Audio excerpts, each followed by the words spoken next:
direito penal. Pois bem, vamos entender o conceito de direito penal antes de entrarmos na matéria, né? Temos que entender o que vamos estudar. O direito penal foi definido por César Roberto Bittencourt como um conjunto de normas jurídicas que tem por objetivo a determinação de infrações de natureza penal e suas sanções correspondentes, sejam elas penas e medidas de segurança. Perfeito. Então podemos dizer, sim, por alto, que o direito penal é um conjunto de normas jurídicas que o Estado estabelece para combater o crime através de penas, através de sanções e medidas de segurança. Essas medidas de segurança vão ser dadas aos inimputáveis, pessoas que têm doenças mentais, que não podem ser presas como pessoas normais. Precisam de quê? Acompanhamento médico. Lembrando que o direito penal é pertencente ao ramo do direito público. Pois bem, entendido isso, vamos ver agora características do direito penal. O direito penal ele é uma ciência normativa, pois seu objeto é o estudo da lei, normas específicas para cada ato ilícito. Ou seja, pessoa furtou, vai estar lá no artigo. Furto, reclusão, perfeito. Pessoa roubou, mesma coisa, matou a mesma coisa. Vai lá na lei e vamos ver qual norma vai ser esse fato ilícito. Também ele é de caráter valorativo. Por quê? Porque ele escolhe os valores mais elevados da sociedade. Exemplo, quanto mais grave o crime que a pessoa cometeu, mais severa será a sanção aplicada ao agente. Não é à toa que o valor de um homicídio é muito mais grave do que de um furto, do que de um roubo. O direito penal também tem caráter finalista, pois ele protege os bens jurídicos mais importantes, ele escolhe, ele tutela alguns bens jurídicos. Entre eles podemos citar a vida, honra, propriedade, entre outros diversos bens jurídicos encontrados no rol do artigo 5º da Constituição Federal Brasileira. O direito penal também ele é sancionador. Como assim sancionador? Ele aplica as sanções. Que sanções são essas? No qual eu falei lá do conceito de direito penal. São as penas e as medidas de segurança. O nosso Código Penal ele é um tanto quanto antigo. O nosso Código Penal é de 1940 e foi aceito em 1942 com uma divisão. O Código Penal ele segue duas partes. A parte geral, que vai do artigo 1º ao artigo 120, no qual são normas penais não incriminadoras. Lembrando, gente, que toda vez que nós falarmos de normas penais, vamos lembrar de lei, do Código Penal, né? E também temos a parte especial do Código, que vai do artigo 121 ao 361. Nesses artigos, nós teremos tanto normas penais incriminadoras e não incriminadoras. Depende do artigo. Temos também o direito penal objetivo. O que vem a ser o direito penal objetivo? É um conjunto de normas que regulam a ação. É a lei dada para cada ato ilícito cometido, né? Combinando as respectivas sanções, as penas. Também chamado de direito penal positivo, porque é encontrado na lei, está positivado, está escrito, é a letra da lei. Também vamos ter o direito penal subjetivo. O direito penal subjetivo é o poder de punir do Estado. Apenas o Estado ele pode estabelecer e aplicar essas sanções. Então, é o que a gente chama de ius puniendi, que é o poder de punição do Estado. O direito penal também, gente, ele não está sozinho no mundo. O direito penal, ele se relaciona com várias outras ciências, tanto ciências jurídicas quanto outras áreas. A relação do direito penal com outras ciências, a gente pode citar exemplos como o direito constitucional, já que tem uma parte específica da Constituição Federal Brasileira que vai falar apenas sobre o processo penal. Então, é até interessante a gente destacar isso, porque o princípio da legalidade, que encontra no artigo 1º do Código Penal, também está escrito na Constituição Federal Brasileira, no seu inciso 39 do artigo 5º. Também o direito penal, ele se relaciona com o direito administrativo, já que a lei penal ela é aplicada através dos agentes administrativos, os funcionários públicos, o juiz, promotor de justiça, delegado de polícia, entre outros.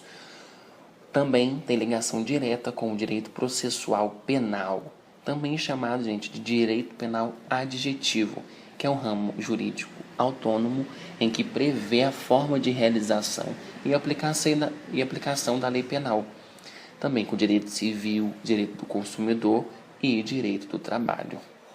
Também tem ligação direta com outras ciências, não só ciências jurídicas, mas outras áreas, como a medicina legal, a psicologia forense e também a filosofia, já que um dos ramos da filosofia é a ética, fundamentando vários princípios e indagações sobre as leis penais.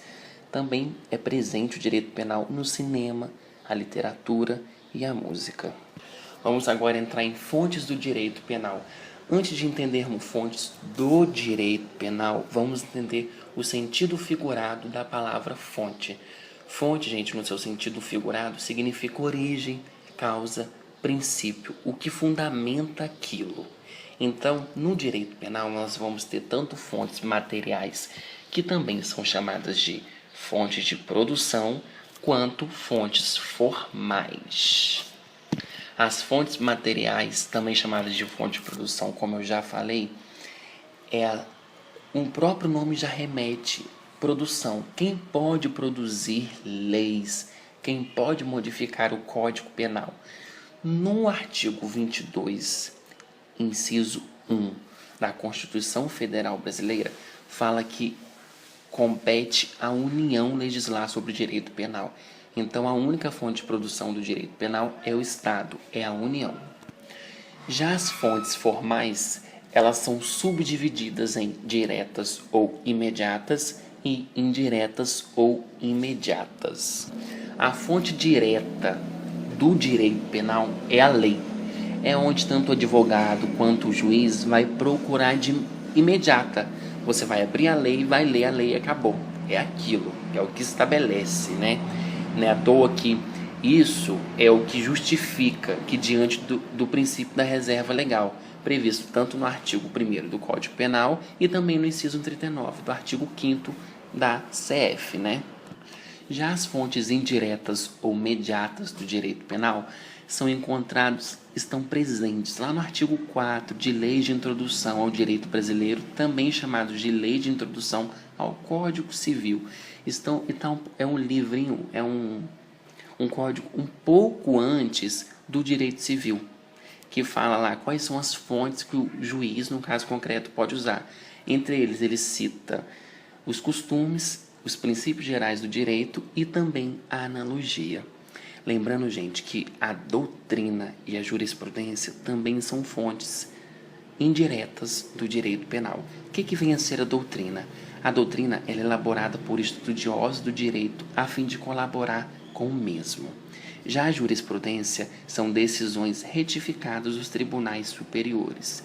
É interessante ressaltar isso porque foi estudo de uma apostila inteira do Emerson no primeiro período. É interessante. A analogia, ela tem um pouco de divergências entre os doutrinadores. Tem uns que falam que é fonte, tem outros que nem tanto. A analogia também está contemplada no artigo 4 de Lei de Introdução ao Código Civil ou Lei de Introdução ao Direito Brasileiro. E alguns falam que ela é uma fonte integrante, ela é uma lei integrante. Por quê?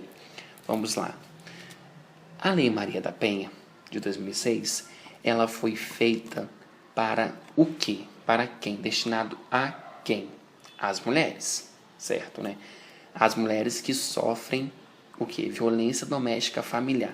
Mas se tem um homem que sofre violência doméstica familiar de sua esposa, obviamente o juiz, no caso concreto, pode aplicar a Lei Maria da Penha para esse sujeito. Logo, formamos uma analogia. A analogia, ela precisa ter uma lacuna na lei. algo que não seja específico, algo que não seja tão claro para o legislador que fez a lei e para o juiz ou intérprete da lei, que vai tentar debruçar sobre a mesma para tentar aplicar a analogia.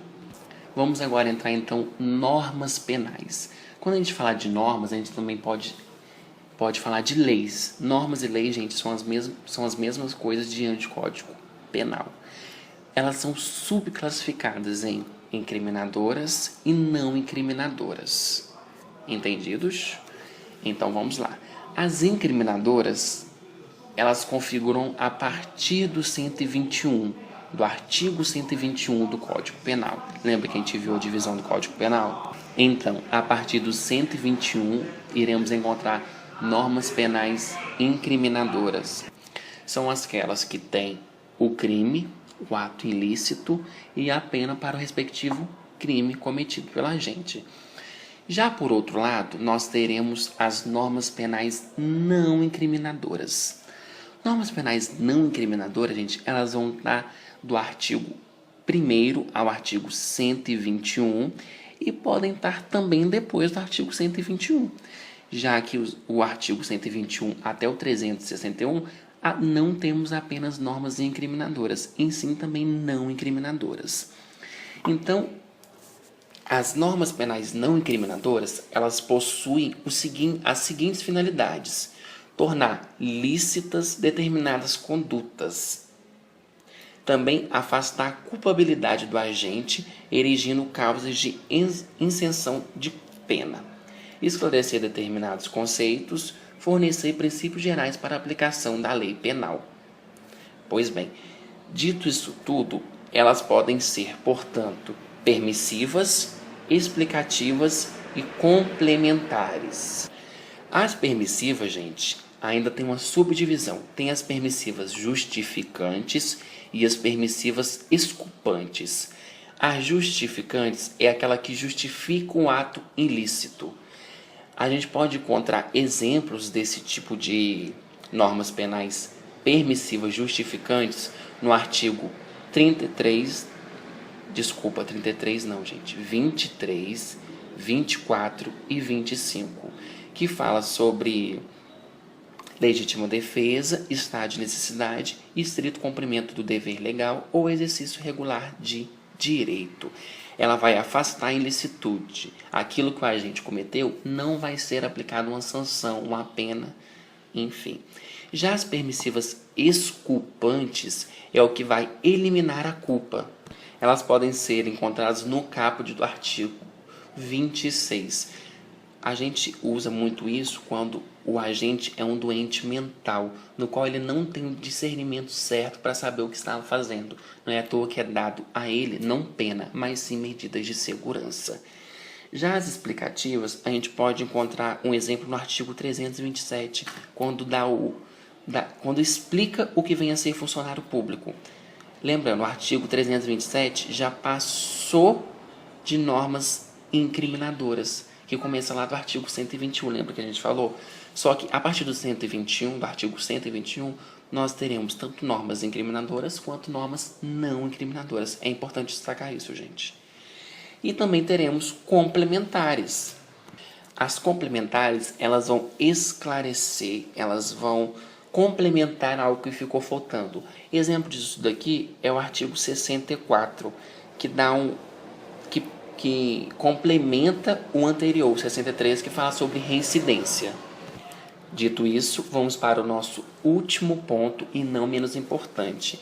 Vamos para normas penais em branco. As normas penais em branco são aquelas em que há uma necessidade de complementação para que se possa compreender o âmbito de aplicação de seu preceito primário. Aonde essa lei vai ser aplicada? Em que caso? Exemplo disso, gente, é a lei de drogas, que não especifica quais são as drogas certas que tornam o ato ilícito, né? Já que uma vez o cigarro e a bebida são drogas. Então requer o quê? Outro diploma, requer outro certificado para que possa compreender com exatidão o que a lei quer dizer. Entendido isso, vamos findar nossa aula por aqui.